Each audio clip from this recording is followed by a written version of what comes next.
Let's make the very basic and delicious orange curry, which is ideally used in so many Indian vegetables, also paneer butter masala. It's very simple, needs very basic ingredients, and it's very easy to make. Let me take you through its ingredients. They are very basic and available at home usually. We've taken chopped ginger, fresh ginger, garlic cloves. We've taken chopped onion. You can take these roughly chopped onion also, and you can later add a few fine onions to bring that crunch to your gravy. And it's absolutely optional.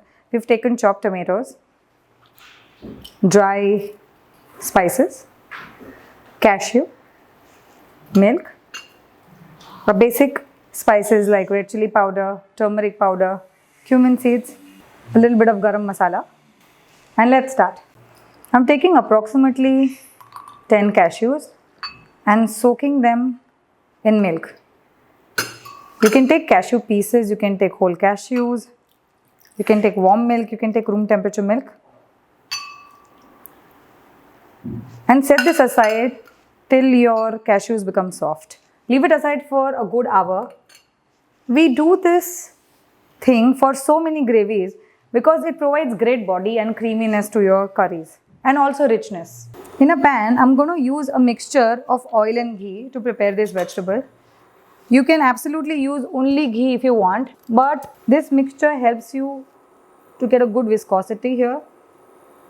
Oil always helps to make sure that your ghee doesn't get burnt off. So I've added 1 spoon of oil. I'm adding 1 spoon of ghee. We are making curry for a portion size of 2. Once this mixture is hot, I'm going to add cumin seeds. Let the cumin seeds brown a little. I'm going to add roughly chopped ginger.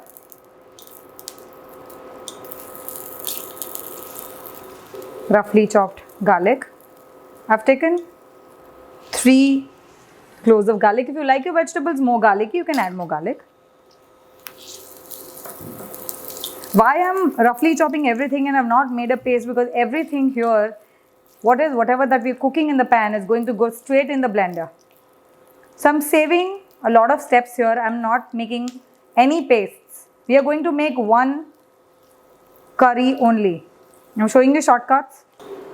If you can see, my ginger garlic have cooked off slightly. I'm not going to brown them because this is all going to get blended and it's going to be a part of the gravy. These are not the extra additional tempering that we usually add in our vegetables. I'm going to add 3 roughly chopped onions. Why I'm only chopping everything roughly? You can even chop finely, it is not a problem. But as I said, everything is going to go in the mixie and we're going to blend it to a smooth paste. Make sure you cook off your onions well. We don't want that raw taste of onion coming in your gravy. There's one more hack of making this gravy. You can put everything that I am adding in the pan and pressure cook it. It's a very simple process. Saves a lot of time, doesn't require too much attention like standing on the gas, and tastes great. If you are a person who understands things in the kitchen, you know there's so many shortcuts to things that you can actually do. If not, you can follow these recipes as we've simplified every step for you here. Once your onions are slightly translucent, I'm going to add tomatoes. I'm going to add roughly 2 tomatoes to this, 2.5 tomatoes.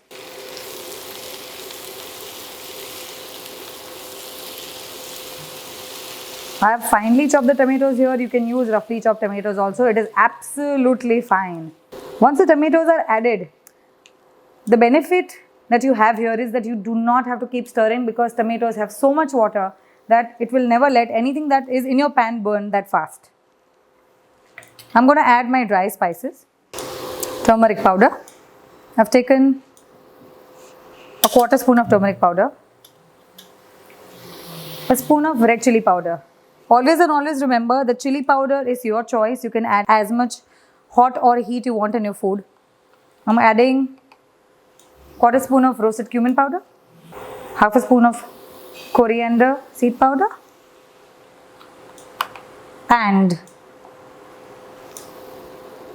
very little garam masala. Garam masala is basically a mixture of hand pounded or mixer grinded roasted dry spices like cardamom, cloves, coriander seeds, etc. These spices are readily available in so many brands. Every individual has their own preferences of what kind of spice mix they like. Somebody likes spice mix where it has more cardamom, somebody likes cloves. I always use very less garam masala because I don't like the heat which it releases, that aftertaste which it has. Never add garam masala in a larger quantity.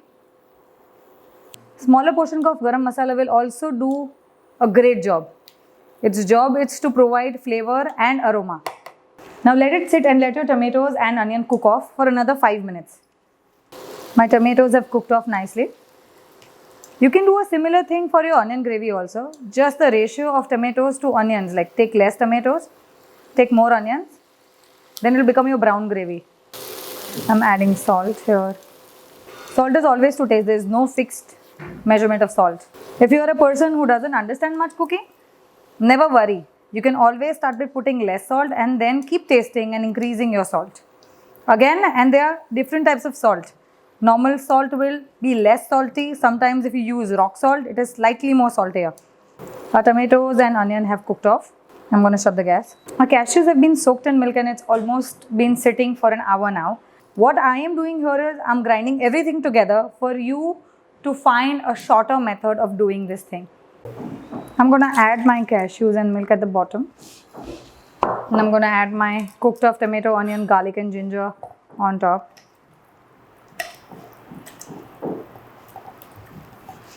Sieving is your choice. If you want to sieve it, if you don't like the tomato peels coming in your mouth, you can sieve it. Otherwise, this gravy is good to go. I'm just going to give it to blitz and it's done. I've blitzed it and my gravy is ready. If you can see, it looks nice and thick. It's blended well and it's come together, and you saw how simple it was. Everything goes in one mixie and it's ready. Now I'm going to do an additional tempering to bring out a little red color and add extra flavors to it. I'm using the same pan where I cooked off the gravy. I'm adding a spoon of ghee. I'm going to make sure when it comes to heat, I'm going to add a spoon of Kashmiri chili powder, which is not spicy but adds great color. See? And then I'm going to add a few of my cinnamon stick, 1 cardamom and 2 cloves.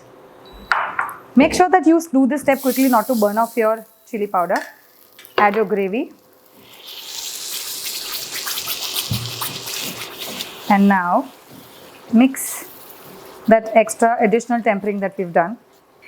If you are making paneer butter masala or veg makhan wala, what we do is we add butter, cream to give your gravy that creamy texture, that milky taste. Currently, this gravy is a base gravy for so many vegetables that you can make out of it. I'm going to cook it for another 5 minutes on a low flame. I'm adding a little water. If you can see, my gravy looks nice, rich, thick. Cashews and milk help bind and bring everything together. Your gravy will not split, it will not look separate. This is your basic orange gravy. If you like it sweet, you can add a bit of sugar to it. Let it cook for 5 minutes. Let it bubble away a little and then it's done.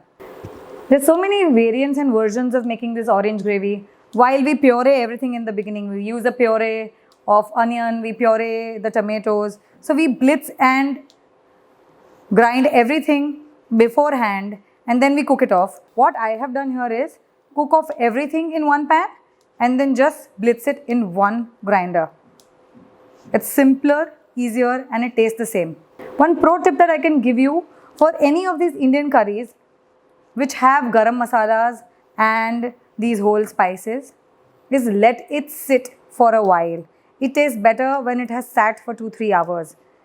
There are certain vegetables like bhindi and aloo which are simply cooked. They don't need to sit for too long. In fact, they don't taste as great if they have been sitting for too long. But these gravies, the aromas, they seep in and they taste better when they've been sitting for 2-3 hours. So if you plan to make maybe a paneer butter masala or a veg makhan wala or mixed vegetables in the evening with garam rotis, with hot rotis, you can make this gravy in the morning and let it sit. You can even refrigerate it. Our gravy is ready. I'm going to shut off the gas. I'm going to get it out in a bowl.